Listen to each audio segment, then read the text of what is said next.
Having a big is one of the most overrated things on the planet. How many times have you heard, the big ones hurt? My point exactly. But there are ways to gaslight people into thinking that your endowment is a little bigger than it actually is. Hi, I'm Patrick, CEO of the Itty Bitty PP Committee, and I've squatted over 1,000 times multiple times in competition.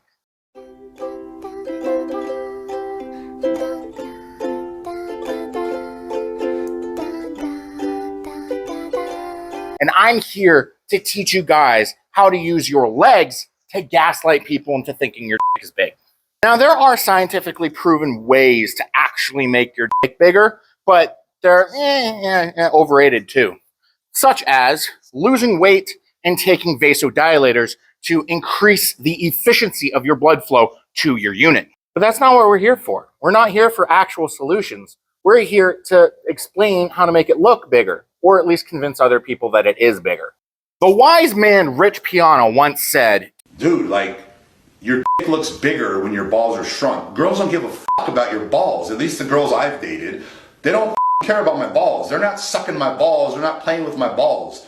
You know, so balls don't really matter to girls. So it's only going to make your fucking dick look bigger and make the girl more turned on. So it's actually a good thing for your balls to shrink a little bit. Don't take steroids, but he's got a point there. But we're also not here for quick cheater solutions like that. If that's the case, then just manscape. But we're here for the concrete things that'll make other people think it's bigger.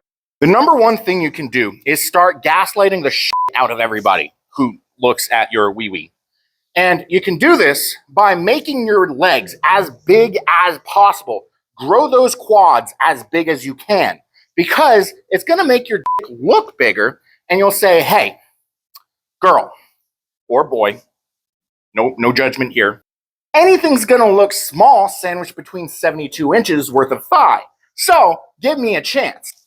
And that, my boys, is the real topic of the day today. How are we going to make your legs, your quads, the girth of your legs, how are we going to make it as big as possible? Stay tuned. There are a couple of muscles that build up the girth of your legs. You've got the quads, and there's a bunch of different quads. You've got the rectus femoris, you've got the quad. There's a scientific word for that. And then you've got the hamstrings, you've got the glutes, you've got the adductors, and you've got the abductors.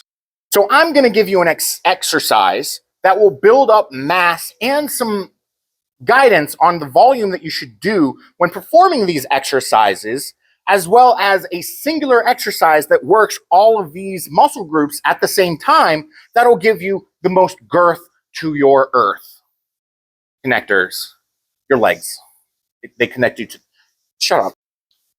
Last time I measured my quads, these little things, my legs rather, for their circumference.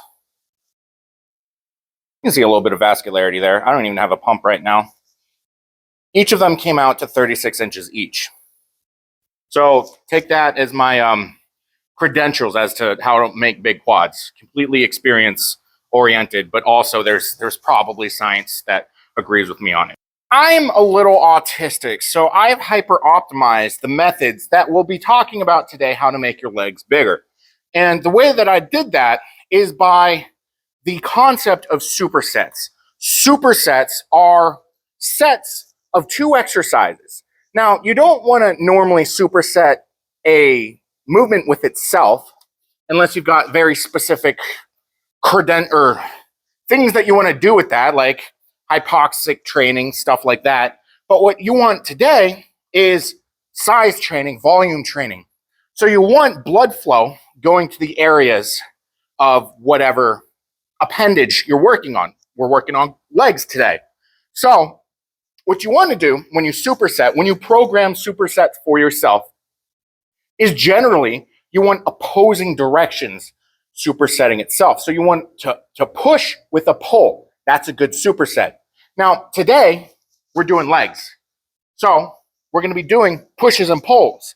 So we're getting more and more blood flow to the legs, a little bit of an expedited blood flow towards the legs, get pretty big pumps so that you can have the most girth and size going into your legs. And the more often you make your legs thick and girthy, thick and juicy, nice and pumped up, the bigger they're going to get.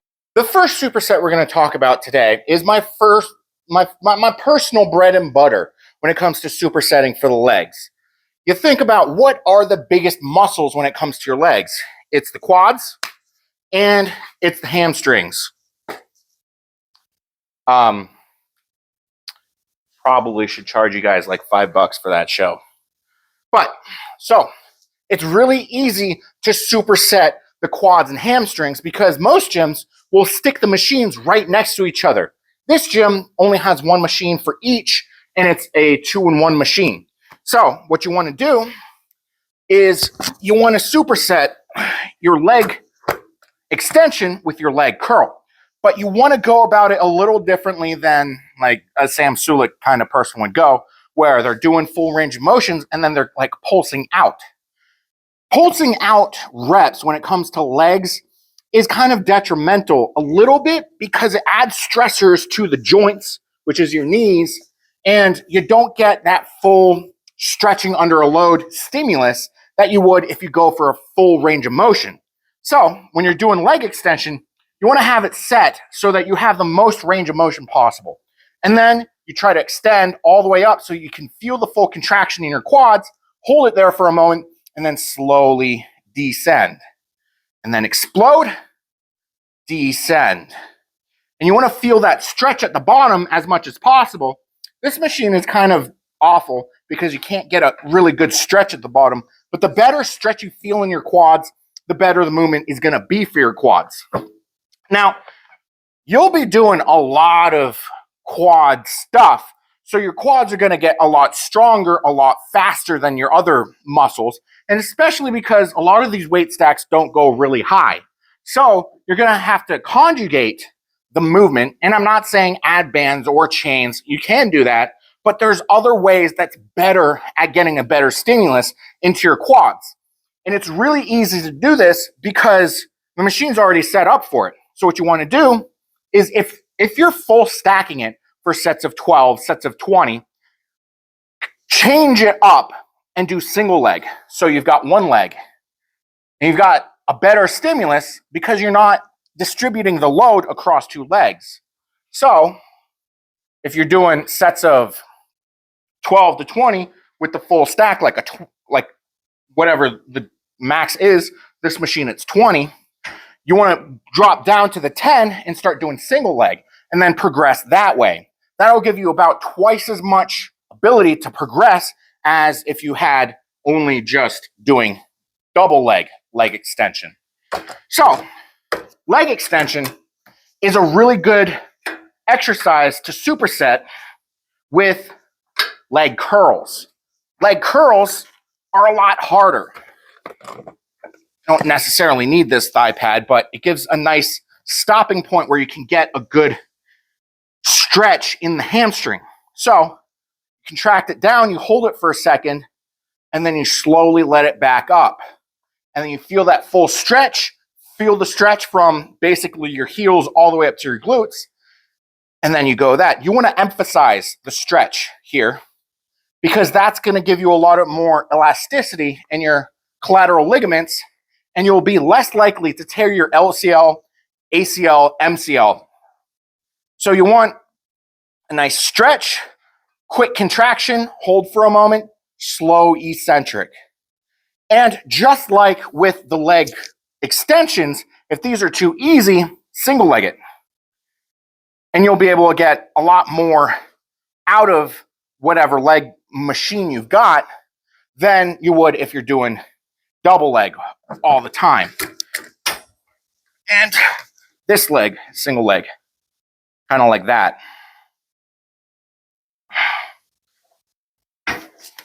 When I program my clients, I like to do sets of 25 with if I do just leg extensions or just leg curls. 4x25, get 100 reps, a lot of volume and a lot of blood flow going to the muscles that we're training. But when I like to be a little bit sadistic and make my clients suffer a little bit, I'll superset the leg curl with the leg extension. Leg extension going first, get that bigger muscle, the quad, a little bit more fatigued going into the leg curl, where there's a little bit more nuance. It's not going to be as strong as the quads are. So when I program the superset between the leg extension and leg curls, what I generally do is I'll do a 3 or 4 sets of 12 of each, or 15 of each, and I max out at maybe 20 of each. So it's either sets of 12, 15, or 20, because numbers. So we add that tempo to the leg curl and leg extension because accessories, such as what we're doing today, working on the quads, working on the hamstrings to get our squats higher, to get our deadlifts higher, is stretching under a load. This concept of stretching under a load is very important if you want to be in the sport of powerlifting for a long time, if you want to be in the sport of bodybuilding for a long time. Bodybuilders, modern day bodybuilders, such as Chris Bumstead or Jared Feather, really emphasize the stretch and the range of motion of these movements because you want to develop the right musculature for bodybuilding for aesthetic reasons in the full range of motion so that you're hitting both the large movers, the movers that it's really easy to move the weight when getting stimulated, and the smaller movers, which is when things are at a full extension, a full stretch, or if you want more layman's terms, where it's harder to move the weight. So we generally get into this kind of habit of ego lifting where we will only work out the big movers in the ranges of motion that we're strong in those movers. And we end up cutting a lot of reps really short or really shy because we don't have the strength in those smaller muscles and we don't have the full range of motion of strength developed. And that full range of motion of strength is really what makes you stronger for the long haul, really makes you a bit stronger and prevents plateauing as well as preventing injury. So we supersetted the leg extension with the leg curl because we're in that concept of you want to superset a push with a pull. The push being the leg extension, getting that quad activation. And then the pull with the leg curl. And this is, once you do this a lot and you get a really good pump, the pump is going to feel so tight around your leg that it will feel like you're getting hugged for the first time in your life because your stepdad used to beat you instead of showing you love. This next movement is a conjugation of a machine that most gyms have, such as a Planet Fitness will have, or a general university gym. Back when I went to the University of New Hampshire, we had a good girl machine and bad girl machine side by side. Good girl machine is when you have the pads on your inner thighs and you pull them in, closing your legs because you're a good girl. Bad girl, you've got the pads on your outer thigh, pushing them out. You're spreading your legs, letting guys fuck you. So this gym does not have a good girl or bad girl machine, despite how many times I've requested it. So we have to conjugate the movements required to stimulate the adduction and abduction of the legs. One will work the groin, one will work the outer thigh. I don't exactly know which one because I just superset them all the time. So whenever I do them, I'm getting them both stimulated. Abduction, abduction. Just train them both so that you have stabilizers really strong in your legs because that's what they do. They stabilize you when you're standing, when you're squatting. Pretty much they're really big stabilizers in your legs. So to simulate the good girl, we've got a pole and we've got a band. And we've attached the band so that it's pulling our leg out. And then we put all of our weight on our other leg and we do good girls. And we're really stimulating this outer thigh and getting a really good stimulus out of there. So the other direction, the bad girls, normally I would turn around, but you guys want to see my face probably, is the opposite. So we've got it around the other leg.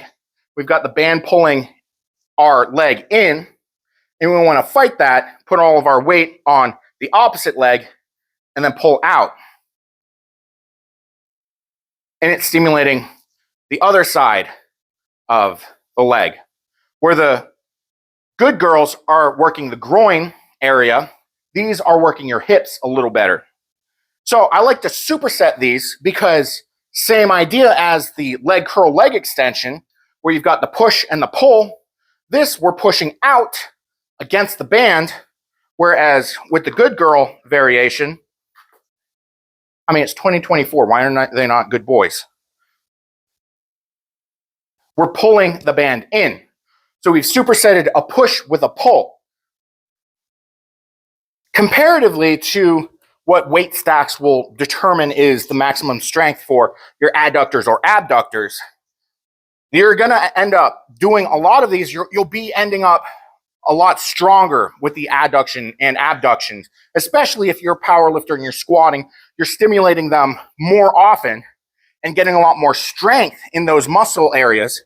So you're going to want to add a lot more weight, and you're going to want to add a lot more volume, a lot more reps. So when I superset these, when I program these for my clients, I'll superset them 3 or 4 sets.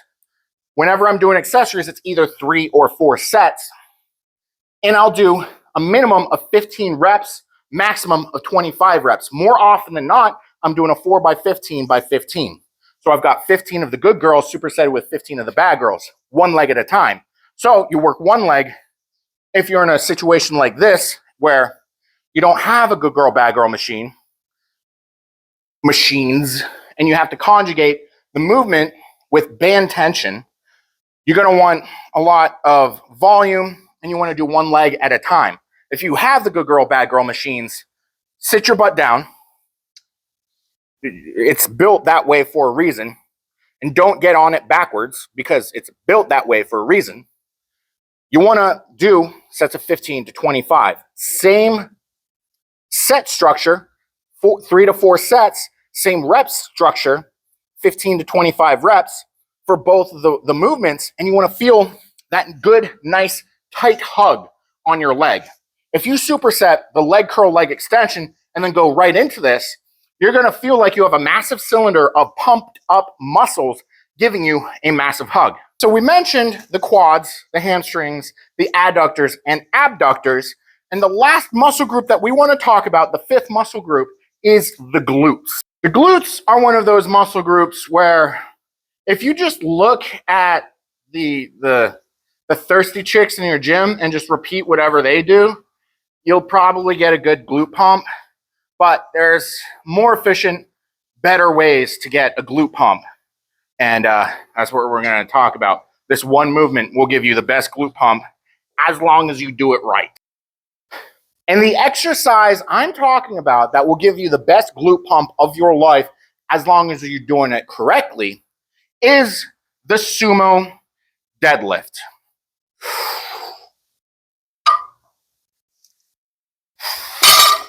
Name at least one girl who pulls sumo and weighs less than 185 pounds who does not have an absolute dump truck ass. Science. I have proven to you that sumo deadlifts creates the dumpy. So, the way that you want to do the sumo deadlift is you want your feet spread out, and you've got these rings on either a power bar, deadlift bar, kabuki bar. Don't use a kabuki bar. Kabuki bars are stupid. But these standardized rings are about where you want to set your feet. So set your foot there, and you want your feet have this curvature where you've got your big toe and your index toe, and then it slants off towards the rest of your toes. So you've got your middle toe, your ring toe, and your pinky toe. And that slant you should put parallel to the plates. You set your other foot up about the same spot, same angle, and then you don't want to push or pull the bar. You want to get your chest as upright as possible, spread your knees out, and get your taint as close as you can to the bar. And if you can have your upper body as close to being locked out as possible before you even initiate the pull, you'll be in a good position to just thrust and kind of push your hips through, and that's going to raise the bar. So